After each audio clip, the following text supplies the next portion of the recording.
Here's the question I want you to sit with this week.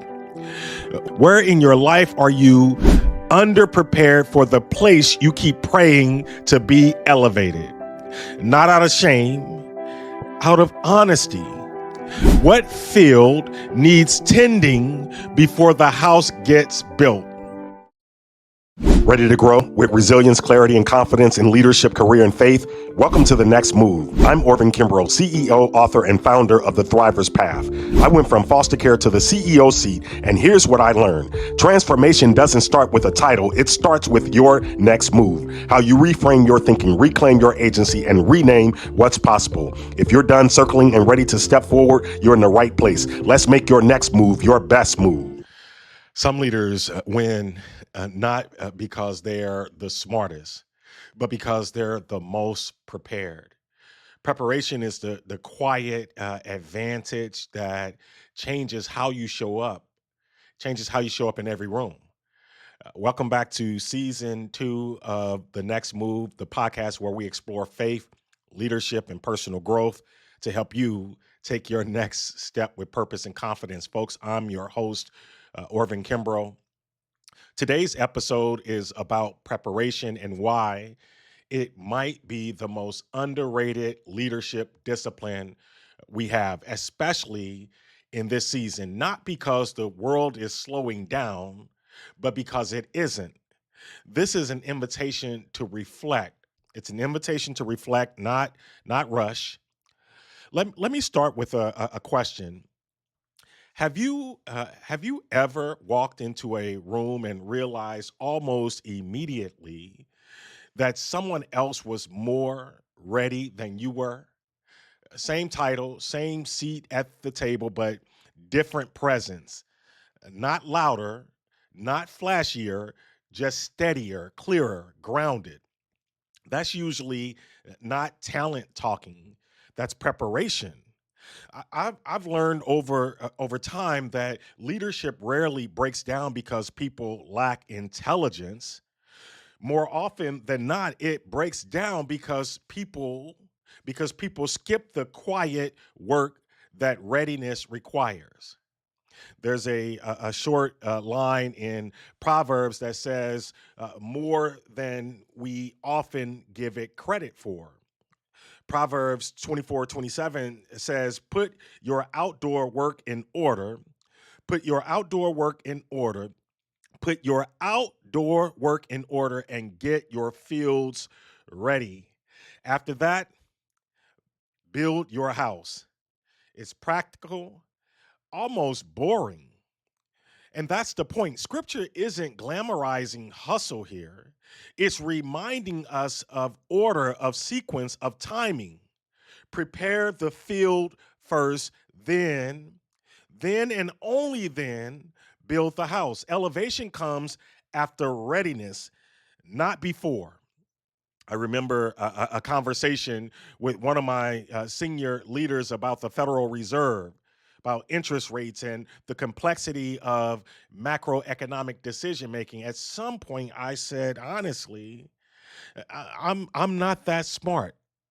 And folks, I meant it.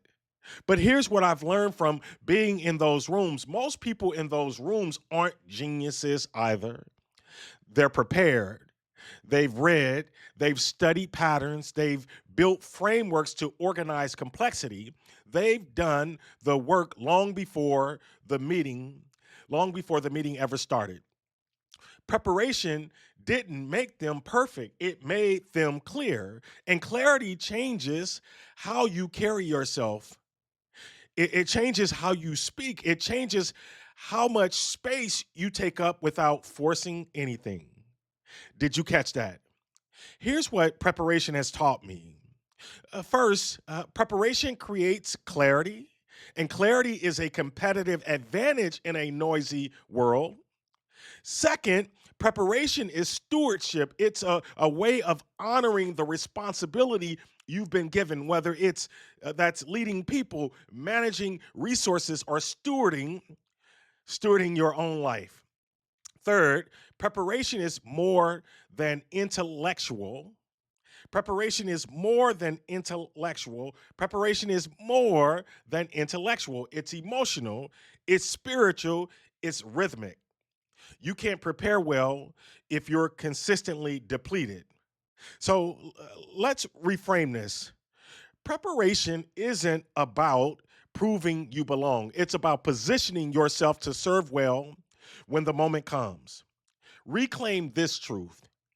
You don't need to be you don't need to be the smartest person in the room to be effective. You need to be ready. And here's the rename. Preparation isn't pressure, it's peace, because when preparation meets opportunity, leadership expands without panic.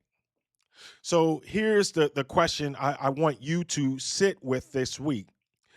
Where in your life, where in your life are you underprepared for the place you keep praying to be elevated? Not out of shame, out of honesty. What field needs tending before the house gets built? One of my commitments heading into this new year is reclaiming my rhythm, protecting my Sundays, creating boundaries that keep me sharp. Because a rested mind prepares differently and a prepared leader moves differently. Keep preparing, keep growing, and keep taking your next move.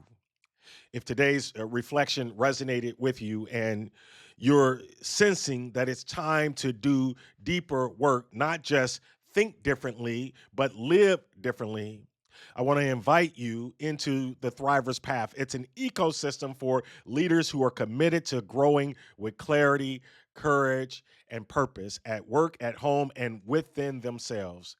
If this episode helped you, be sure to like, share, or subscribe on YouTube. Podcast listeners leaving a review helps this message reach others who are quietly doing the work of becoming ready for what's next. Thanks for spending time with me on The Next Move. I hope today's reflection helped you see your situation differently and reminded you that you're not stuck, you're being strengthened. If this episode resonated, share it with someone who's standing at the edge of their next move. And be sure to subscribe so you don't miss what's ahead. For deeper reflections, tools, and guided pathways for growth, visit orvinkimbrough.com and explore the Thriver's Path. Until next time, remember, every small step taken with intention moves you closer to the life and leadership you're becoming. Let's keep moving forward together.